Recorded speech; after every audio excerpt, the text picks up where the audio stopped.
Le 11 septembre 1973, le Chili subit une crise politique qui montait en puissance depuis quelques mois. Le président socialiste Salvador Allende se suicide avant que les putschistes s'emparent de lui.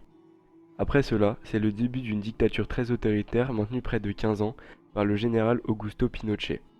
Ce coup d'État mêle politique chilienne et enjeu international de la guerre froide.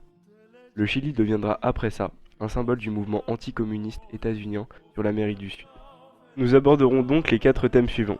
Salvador Allende et la Unidad Popular, Allende, président entre espoir et menace, Augusto Pinochet et le putsch du 11 septembre 1973, et la dictature de Pinochet.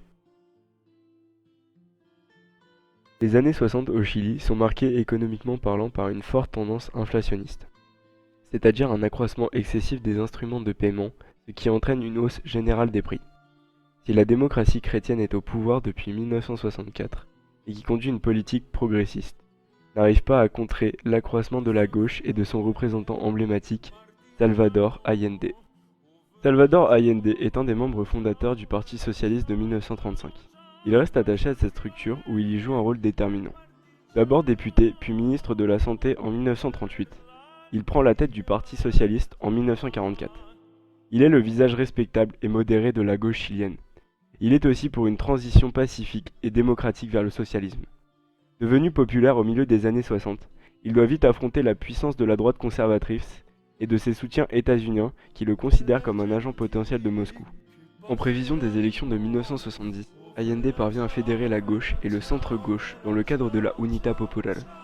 Ce rassemblement des partis communistes jusqu'à la gauche chrétienne bénéficie du soutien des syndicats. Son programme est pointilleux. Outre le combat contre l'inflation, il prévoit une relance de la réforme agraire, une nationalisation des banques et principalement de l'industrie du cuivre, un secteur stratégique et à forte participation états-unienne. Face à cela, la droite démarre les élections fragmentées entre démocrates chrétiens et conservateurs et compte principalement sur le soutien de l'armée et des États-Unis.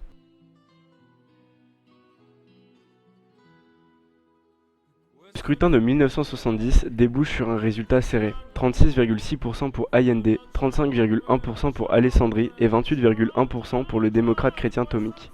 La majorité n'étant pas absolue, la constitution chilienne prévoit que le Congrès détermine le nouveau président. S'ensuit de longues négociations parlementaires dans lesquelles les États-Unis, via la CIA, feront tout pour qu'Allende ne soit pas élu. Washington ira même jusqu'à mettre un plan en œuvre pour pousser l'armée chilienne à s'insurger. Mais cela échoue tragiquement sur la mort d'un commandant loyaliste chilien. Quoi qu'il en soit, un accord privé est passé entre Tomic et Allende pour qu'il devienne président à l'occasion du vote du 24 octobre. Après avoir été élu président, Allende met rapidement en place le programme de la Unidad Popular. Cela commence avec le combat contre la droite sur la nationalisation des mines de cuivre, qui se termine sur la mise en place de cette mesure à l'été 1971. L'État chilien est donc propriétaire de toutes les mines de cuivre.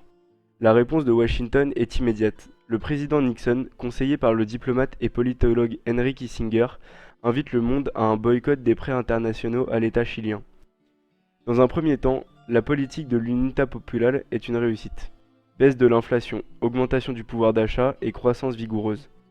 Dans un second temps, l'année 1972 voit la naissance de problèmes préoccupants. Effectivement, d'une part, le pays subit de fortes pressions extérieures principalement états-uniennes. Ajoutez à ça, les réformes engagées qui ne font pas toute l'unanimité provoquent une polarisation de la société chilienne. La réforme agraire qui se déroule avec plusieurs confiscations de terres pousse les agriculteurs à s'opposer violemment au gouvernement.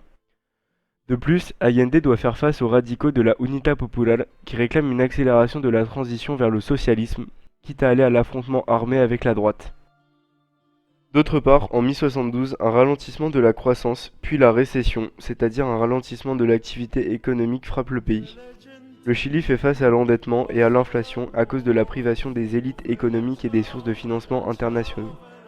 Peu à peu, la population voit son niveau de vie se dégrader fortement et proteste régulièrement.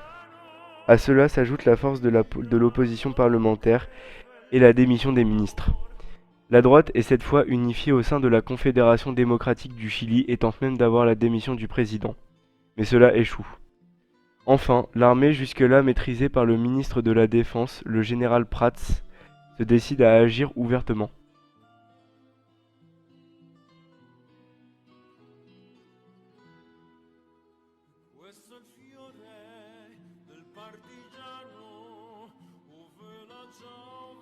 Durant l'été 1973, le général Prats est vertement critiqué par ses pairs en raison de son loyalisme, alors que le pays fait face à une grande crise par la grève des camionneurs, dont le rôle est vital à cause de la géographie du pays.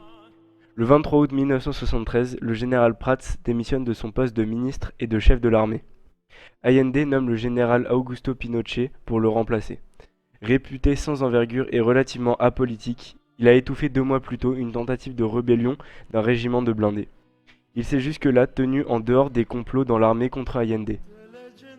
Cependant, il est contacté par le commandant en chef de la marine, l'amiral Merino, partisan des conspirations contre le président. Merino, étroitement soutenu par une grande partie du corps des officiers généraux et des États-Unis, prévoit de passer à l'action pendant les manœuvres que la marine chilienne organise avec l'US Navy début septembre. Pinochet, d'abord opposé à la cause de Merino, comprend que cela peut lui coûter sa carrière et même sa vie. Le général, jusque-là loyal envers le président, va devenir un comploteur principal dans le coup d'État. Il se ferait même un chemin jusqu'à la junte de 4 membres pour diriger le pays après la chute d'Allende. Pinochet véhicule d'une part l'idée qu'il faille éliminer physiquement le président, et d'autre part, il ne veut pas donner le pouvoir à la droite parlementaire une fois le putsch réussi. Il est désormais très investi personnellement dans le coup d'État. Le 11 septembre, à l'aube, la marine s'empare du port Valparaiso, le poumon économique du pays. Peu de temps après, l'armée de terre entre dans la partie en affirmant son autorité sur la plupart des villes chiliennes.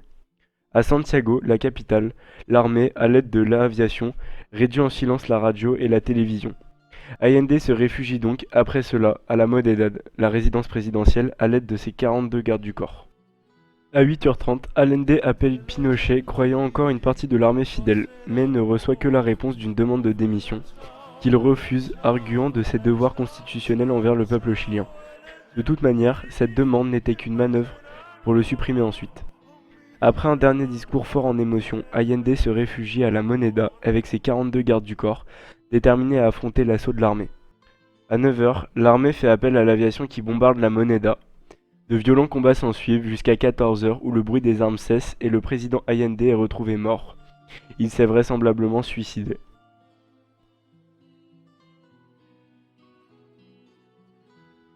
Après le coup d'État, Augusto Pinochet dissout l'ensemble des institutions représentatives comme le Congrès ou les communes, mais aussi les partis et les syndicats.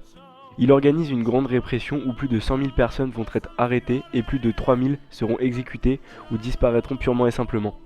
Les États-Unis condamnent officiellement ces violences d'État, bien qu'officieusement, ils soutiennent le nouveau régime qui devient un de leurs meilleurs alliés dans la lutte contre le communisme en Amérique du Sud, dans le cadre de l'opération Condor. Pinochet devient donc président en 1974 et ne quitte ce poste qu'en 1990 après une lente transition démocratique.